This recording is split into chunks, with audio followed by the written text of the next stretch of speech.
मी आलोय रत्नागिरीला। मी राहिलो एका कमाल होमस्टे मध्ये जिथून थेट सी व्ह्यू। मी खाल्ली पावस मधली एकदम हटके आणि खूप प्रसिद्ध मिसळ। मी बघितला इंस्टाग्राम मधला एकदम व्हायरल स्पॉट आणि पुलंच्या गोष्टीतलं मंदिर। जर तुम्हाला तुमची रत्नागिरी आणि पावस ट्रिप इंटरेस्टिंग करायची असेल तर हा व्हिडिओ शेवटपर्यंत बघत राहा। कमाल जागा आहे, म्हणजे जबरी लोकेशन आहे। आवडले, आत आल्यालाच आवडलंय मला।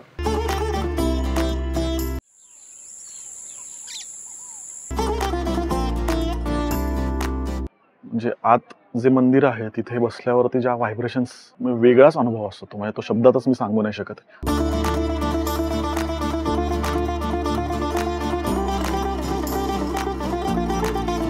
नमस्कार मंडळी, वेलकम बॅक टू सुकीर्तजी। आपण फिरायला बाहेर पडतोय, पण त्याच्या आधी मी एका कमाल होमस्टे मध्ये राहतोय जे मला एअरबीएनबी वरती मिळालं। ते तुम्हाला मला दाखवायचंय।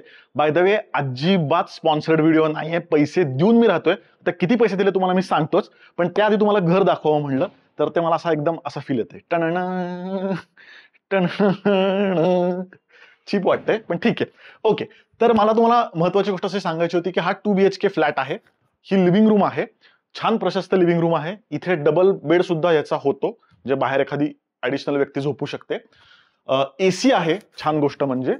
नंतर LED टीव्ही आहे, मी बघत नाही पण तरी दिलेला आहे त्यांनी। आणि सगळ्यात बेस्ट पार्ट म्हणजे पूर्णपैकी सी व्ह्यू, लई भारी सी व्ह्यू आहे। आणि हे किचन आहे, पण काल रात्री आल्यामुळे थोडा पसारा आहे, फार नको दाखवूस। इथे छान त्यांनी डायनिंग कम वर्किंग एरिया केलेला आहे, म्हणजे इथून बसून तुम्ही काम सुद्धा करू शकता किंवा कामाचा अभिनय सुद्धा करू शकता। छान जेवू शकता, नाही समुद्र दिसतोय थेट असा। लई भारी सिटिंग एरिया आहे, म्हणजे कुठलेही कॅफे झक मारेल इतका छान सिटिंग एरिया आहे। वायफाय आहे आणि खूप चांगला वायफाय आहे। बाय द वे, परत सांगतोय, पैसे दिलेले आहेत, अजिबात ऍड वगैरे नाहीये। 2 बेडरूम आहेत यांच्या। तर पैसे, याचं एका दिवसाचं भाडं आहे 5,000 रुपये। पण तुम्हाला वाटेल 5,000 रुपयामध्ये फ्लॅट मिळाला, पण एक गोष्ट लक्षात घ्या, इथे 6 लोक राहू शकतात। म्हणजे तुमची जर मोठी फॅमिली असेल तर 6 लोक इथे आरामात झोपू शकतात। तुम्हाला जर 2-3 हॉटेल रूम्स घ्यायच्या असतील तर ते खूप महाग पडतं, त्यापेक्षा हा फ्लॅट बेस्ट आहे। डायरेक्ट सी व्ह्यू आहे। खरं तर इथून जावंसं वाटत नाहीये, पण ज्या गोष्टीसाठी आपण आलोय ते आपण करूयात। फिरायचंय आणि भरपूर खायचंय पण, चला। सकाळी सकाळी आम्ही गेलो रत्नागिरीतल्या अशा स्पॉटला जो सध्या इंस्टाग्रामवर लईच व्हायरल होतोय। आम्ही गेलो झाडगाव इथल्या बसरा स्टार या स्पॉटला, जिथे मिडल ईस्ट मधून आलेलं वादळामुळे अडकलेलं जुनं जहाज आहे। या जहाजापर्यंत जाण्याचा रस्ता एकदम वाडीतून जातो, त्यामुळे फुल वातावरण निर्मिती होते। तिथे गेल्यावर एकदम एखाद्या चित्रपटाच्या सेटवर आल्यासारखं वाटलं। ऍक्च्युली फोटो सेशनसाठी छान ठिकाण आहे, पण असं बघायला आज सच काहीच नाहीये। प्री वेडिंग वाल्यांसाठी तर स्वर्ग आहे हा। खरं सांगायचं तर इंस्टाग्रामच्या रील मध्ये ड्रोन मधून शूट केल्यामुळे हा स्पॉट लई भारी दिसतो।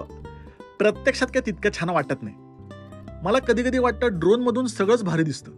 असो, अगदीच त्या भागात गेला असाल तर जा, नाहीतर खास करून इथे जावं इतका काय भारी स्पॉट नाही। पण आता एवढे कष्ट करून आलोच आहे तर म्हणलं काढावे काही डीपी उपयुक्त असे फोटो, म्हणून काही फोटो काढलेच। फोटो काढून काढून भूक लागली, आणि भूक लागली होती त्यामुळे छान काहीतरी खायची इच्छा झाली होती। त्यासाठी रत्नागिरीहून आम्ही थेट पावसलाच निघालो। अर्ध्या ते पाऊण तासात पावसला पोचलो, कारण तिथे हाणायची होती पावसची प्रसिद्ध मिसळ, जी खूप साऱ्या रत्नागिरीकरांनी रेकमेंड केली होती। कमाल जागा आहे, म्हणजे जबरी लोकेशन आहे। आवडले, आत आल्यालाच आवडलंय मला। अजूनही जुन्या कौलारू घरामध्येच ही मिसळ मिळते। इथलं छत, खिडक्या, वजन काटा, प्रत्येक वस्तूत एक प्रकारचा नॉस्टॅल्जिया होता। तर मी आलेलो आहे पावस मधली फेमस मिसळ, दत्त उपहारगृहमधली, ज्याला भटांची मिसळ म्हणून ओळखली जाते। आणि खूप लोकांनी मला रेकमेंडेशन मध्ये सांगितलं होतं की नक्की इथे जा म्हणून। मुळे पावसमध्ये आल्याच पहिले आम्ही मिसळनीच सुरुवात करतोय। तर मिसळ आणि पाव आलेली आहे, आपण आधी लिंबू पिळूयात। तर याच्यामध्ये पोहे आहेत, थोडेसे फरसाण आहे, शेव आहे जाड, आणि मटकीची उसळ आहे, आणि इथे उसळ पाव सुद्धा मिळतो। तर आपण आधी नुसती मिसळ खाऊयात, सगळं मिक्स करूयात। सुरेख, अप्रतिम। थोडी माइल्ड आहे मिसळ, पण खूप चविष्ट आहे। रस्सा जो आहे याचा फार मस्त आहे, यांचा मसालाच वेगळा आहे। जनरली कोकणामधल्या मिसळ सध्यामध्ये खोबरं असतो, ओलं खोबरं, तर तसं नाही आहे इथे। प्रॉपर लाल मसाल्याची असते ना, तशी ती मिसळ आहे। माझी चव आणि एक मसाला जो मी काय तयार केलाय ना त्याच्याकरता खास स्पेशल, तो सगळा चांगला आहे, स्वादिष्ट स्वाद आहे. माझ्या मिसळीला नुसती चव नाही, स्वाद पण आहे चांगला. तुम्हाला खाताना असं स्वाद येईल बघा एक वेगळा. फरसाण सुद्धा ताजं एकदम. प्रकारच हा मिसळचा खूप जास्त आवडला. आता पावासोबत खातो. हां, म्हणजे मला ना हा जो लाल मसाल्याची मिसळ आहे ना, मला एकदम कोल्हापूरची आठवण आली. कोल्हापूरला पण असंच, म्हणजे तो हाताला रंग लागतो आणि आपल्याला वाटतं की जास्त तिखट असेल का, जसा रंग असतो तो खूप छान, पण ऍक्च्युली चवीला तिखट नसतं, तसंच आहे. हां, की काय नाही ह्याच्यापेक्षा झणझणीत पाहिजे वगैरे.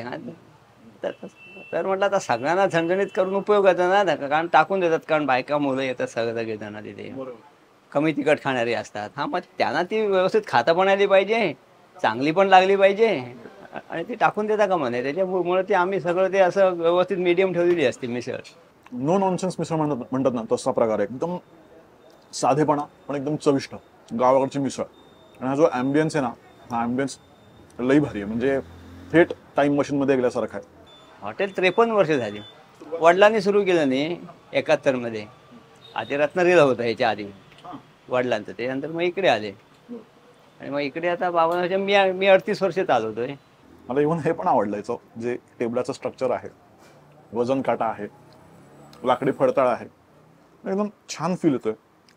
सुंदर. जर आलात पावसला किंवा रत्नागिरी फिरायला, नक्की रेकमेंड करेल. नक्की भटांची मिसळ ट्राय करा. आवडतं लोकांना, चांगलं म्हणतात लोक. काय काय हे काय असं वाईट वगैरे काय म्हणत नाही. मला हे चांगलं वाटतं, शांत. आणि कौलर वाचल्यामुळं कसं उकडत नाही. उन्हाळ्यात चांगलं वाटतं. इथे स्वामी होते ना, इथे अडील त्यांचे भक्त होते, म्हणाले इथे जाऊया म्हणाले. स्वामीची कृपा असल्यावर काय काय पण होतं असं आहे ते. हां, स्वामी गुरु होते त्यांचे, माझे पण गुरु आहेत. स्वरूपानंद अतिशय चांगले. भटांची मिसळ खाऊन झालेली आहे. भट काका खूपच इंटरेस्टिंग आहेत गप्पा मारायला. आता ॲक्च्युली आधीच पोटोबा झालाय, आता विठोबा, म्हणजे आता आपण मठात जाऊया. तिथून आम्ही निघालो पावसच्या परमहंस स्वामी स्वरूपानंद समाधी मंदिरात. 5 मिनिटांमध्ये तिथे पोहोचलो. जवळजवळ 10 वर्षांनी मी इथे येत होतो, पण 10 वर्षापूर्वीचा माझा अनुभव अजूनही स्मरणात होता. इथे आल्यावर ज्या प्रकारची शांतता मिळते ती शब्दात सांगताच येणार नाही. आज शूटिंगला परवानगी नव्हती, त्यामुळे दर्शन घेऊन तिथल्या प्रसादालयामध्ये आम्ही गेलो. प्रसादामध्ये मुगाच्या डाळीची खिचडी आणि साखर भात होता. खिचडीचा पहिला घास घेतला आणि दुपारच्या कडक उन्हामध्ये सुद्धा एक वेगळ्याच प्रकारचं समाधान मिळालं. खिचडी खूप पातळी नव्हती आणि एकदम फडफडीत सुद्धा नव्हती. छान शिजली असून सुद्धा त्यात मऊपणा होता. प्रचंड सात्विकता होती चवीमध्ये. खिचडीनंतर साखर भात खाल्ला आणि पहिला घास खाल्ल्या खाल्ल्या तोंडात थेट विरघळला. म्हणजे चावायची पण गरज नाही इतका मुलायम. साखर भाताला हलका वेलची आणि लवंगाचा सुद्धा स्वाद होता. त्याला थोडा केळीच्या पानाचा सुद्धा सुगंध होता. पावसचा महाप्रसाद हा मला कुठल्याही चवी पलीकडचा वाटला. खाल्ल्यावर समाधान, तृप्तता हे शब्द सुद्धा या महाप्रसादाला कमी पडतील असं मला वाटलं. दरवेळेस पावसला ना की असं खूप शांत करणारा अनुभव असतो. आत गेल्यावरती ज्या काही व्हायब्रेशन्स आहेत, म्हणजे खूप शांत आणि असं, नाही शब्दात नाही म्हणतात ते. खरं तर काय बोलणार, ॲक्च्युली असं मी ठरवून काही बोलू नाही शकत आहे, पण सांगायचं असं मला की नेहमी पावसला आला ना की खूप शांत वाटतं. म्हणजे आत जे मंदिर आहे तिथे बसल्यावरती ज्या व्हायब्रेशन्स, वेगळाच अनुभव असतो तो. म्हणजे तो शब्दातच मी सांगू नाही शकत. हा मी मांडू पण शकत नाही किंवा एक्सप्लेन सुद्धा करू शकत नाही. पण एक आहे की बाहेर आल्यावर असं खूप रिचार्ज झाल्यासारखं वाटतंय. पुढच्या ठिकाणी जाऊया. पावसून पुढे 4-5 किलोमीटरच्या अंतरावर गणेश गोळे नावाचा सुंदर समुद्र किनारा आहे. पावसून गाडीने अगदी 10 मिनिटात तुम्ही तिथे पोहोचू शकता. क्या बात है. रत्नागिरीच्या जवळपासच्या सगळ्या समुद्र किनाऱ्यांमध्ये मला हा सगळ्यात जास्त आवडला. अजिबात गर्दी नव्हती. स्वच्छ आणि नितळ समुद्र किनारा होता. एक बाजू थोडीशी खडकाळ सुद्धा होती.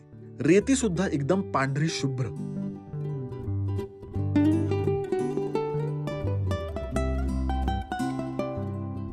निवांत फेरफटका मारून आम्ही परतलो रत्नागिरीला. आणि परतताना रत्नागिरीत विश्वेश्वर मंदिराची पाटे बघितली आणि लगेच तिथून आत गेलो. कारण पुलंच्या अंतुबर्वामध्ये रत्नागिरीच्या विश्वेश्वर मंदिराचा उल्लेख आहे. तर ते मंदिर हेच आहे का, मला प्लीज कमेंटमध्ये सांगाल.